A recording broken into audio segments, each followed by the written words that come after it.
Hello, my name is Hayley and welcome to another one of Focus Magazine's online meetups. Today I am chatting with Charlie, aka the Wholeness Hub, a health coach with a Bachelor of Science majoring in psychology.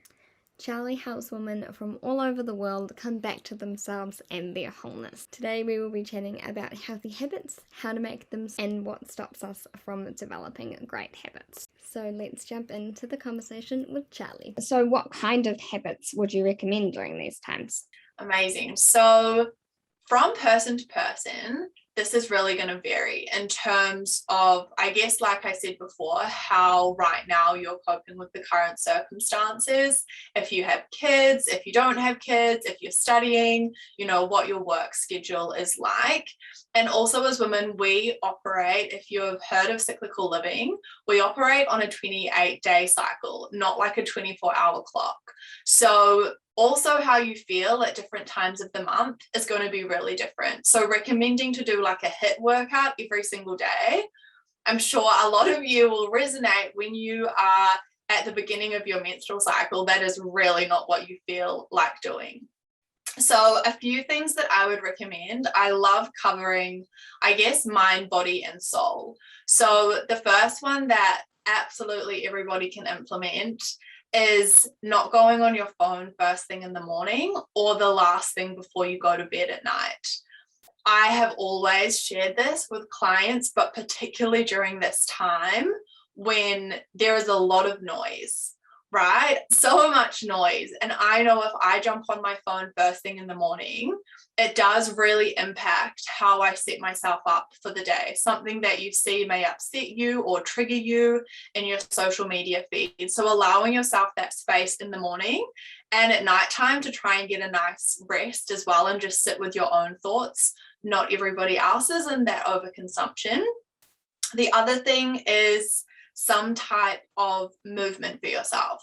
Movement is really important in the sense that it gets rid of all of the stagnant energy that we have in our bodies, right? Which could at the moment be a lot of fear, frustration, whatever that is. So that could look like a walk outside. I'm a huge advocate for, getting outside and getting some fresh air. It's crazy what that can do, even if it's 5 minutes. It might be dancing, it might be some form of movement, like I mentioned before, HIIT. I love Pilates personally, yoga, whatever that looks like for you, getting some movement going, and then something for your mind. So I love journaling. It might be something to do, meditations, some type of visualization. There's a lot of really incredible ones just on YouTube if you look up guided meditations, or some of the apps that I love are Insight Timer and Headspace. And I guess the last thing too, which a lot of us forget, is actually nourishing our body with really good foods. Notice how you feel when you are eating, I guess, well, that's a very broad way to say that, but eating things that make you feel really good. And again, this differs from person to person, and also, drinking a lot of water too. So really just thinking, and a question I love to ask myself is this going to nourish me right now? And I joke with my clients that yes, sometimes a piece of chocolate cake is absolutely going to nourish my soul. And other times it's like, actually, I'm going to opt for something else because I actually think that's what my body needs more. So avoiding your screen 30 minutes after you wake up and 30 minutes before bedtime, and then something in terms of movement, something for your mind, and then also obviously nourishing your body with things that make you feel really good. Amazing. That is such great advice, and definitely relate to the chocolate cake. I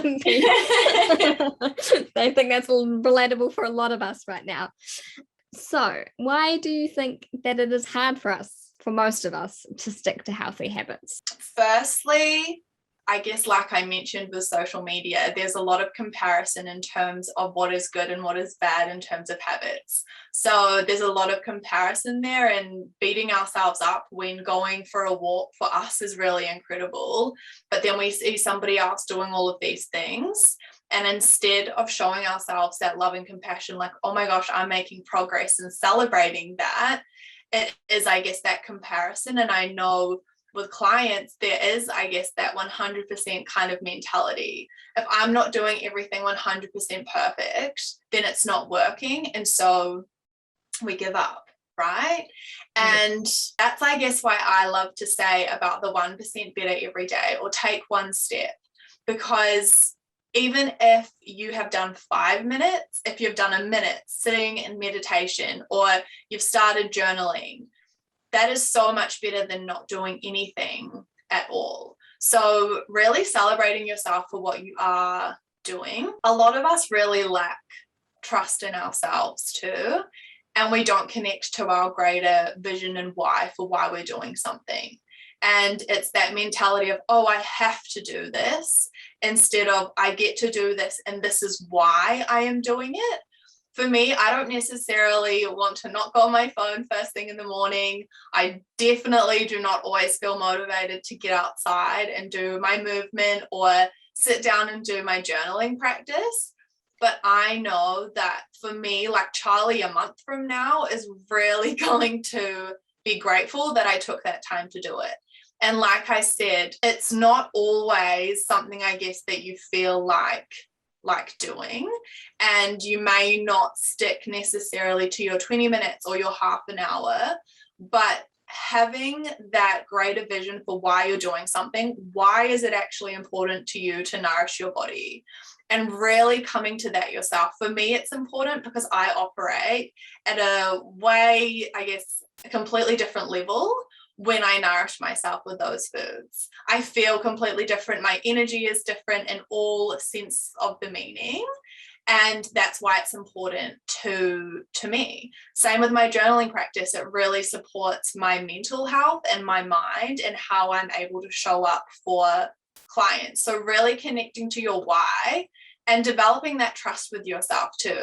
A lot of us lack trust in ourselves to actually make incredible decisions for ourselves.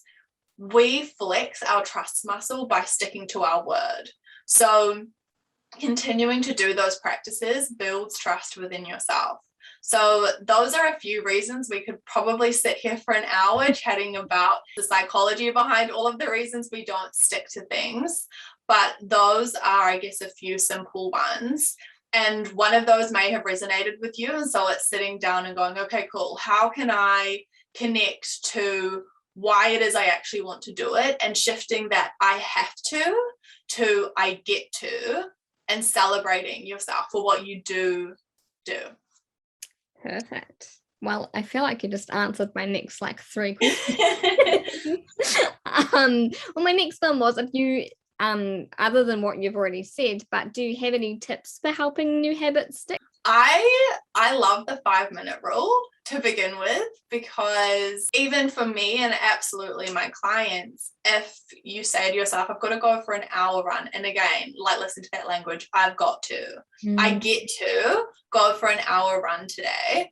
Sometimes that doesn't feel good. And in our minds, we make that so much harder and we make it this big thing.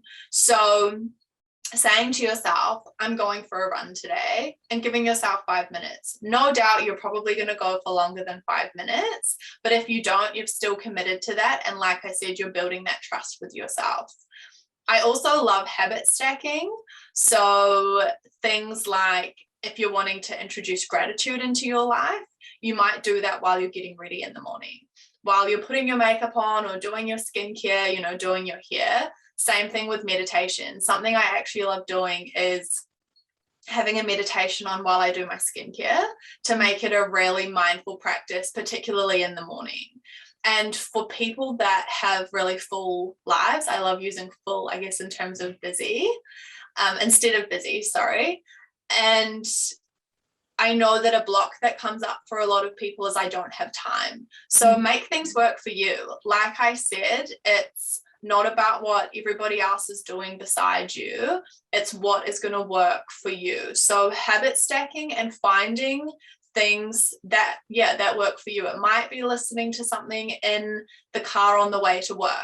It might be, putting in a podcast that's really nourishing for your mind while you're, cooking dinner for your kids. Whatever it is for you, finding those things to habit stack and asking yourself the question, How can I make this easy for myself? How can I reduce the resistance? Something I share is that a few months ago, I was feeling quite challenged in terms of getting back into an exercise routine, like actually just getting out the door to go for a walk. I was coming up with all of the excuses under the sun. Everything, probably anything that you're thinking of right now, I came up with it as the reason that I didn't need to go. The weather, whatever, whatever it was. And I said to my partner, there is two things here. The first one is finding someone to keep you accountable, whether it is somebody that you live with, whether it's someone that you message during the day to say, hey, like I've done my thing or whatever it is. But I said, I'd really love some accountability with this, because right now I know that it's something that makes me feel really good. But there's just so much resistance there in terms of getting out the door. So I would go to work with him, and obviously not right now because we're currently in lockdown, but I would go with him to work in the morning and walk home because I had no choice but to walk home. So it was really nice. We'd get up and like have our coffees in the morning together, and then I'd go to work, get dropped, and have to walk home. And firstly, it made it fun. It was really nice to spend that extra time together with my partner in the morning, and it completely reduced the resistance. I wasn't at home trying to get myself out the door. It kind of wasn't, the option wasn't there anymore. So reducing the resistance, how can you reduce the resistance? And how can you make it easier on yourself? And really, especially during this time, is drop the expectations. And that's why I love the 5-minute rule, because whether you do a little or a lot, it's still all of these little things adding up to big results. And really celebrate yourself every day. Something that I give to my clients is celebration lists. So instead of focusing on all the things that you haven't done, focus on the things that you have, because over time you'll end up crowding out all of those things that you haven't done, right? So celebrate that you got out of bed and you made your bed first thing. Celebrate that you prepped food. Celebrate that you did a minute of meditation today. Celebrate every little part in your journey, because it's not about an end destination. It really is about the journey.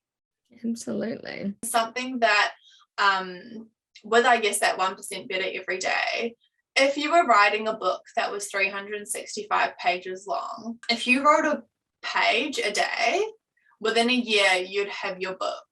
Instead of looking at something that's like, oh my gosh, I can't do that, it's focusing on the little things that really add up to the big things. So in terms of habits, the reason I guess I really encourage the people that I coach, and obviously anybody that's watching this, is that it may not feel like a big thing that you're doing.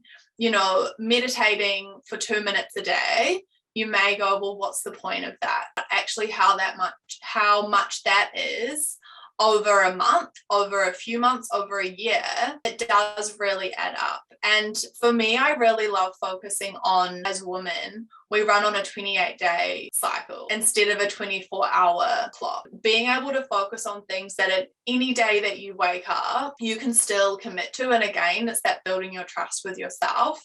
It all adds up over time. And it doesn't mean that you have to go out and completely scrap your day and do something different.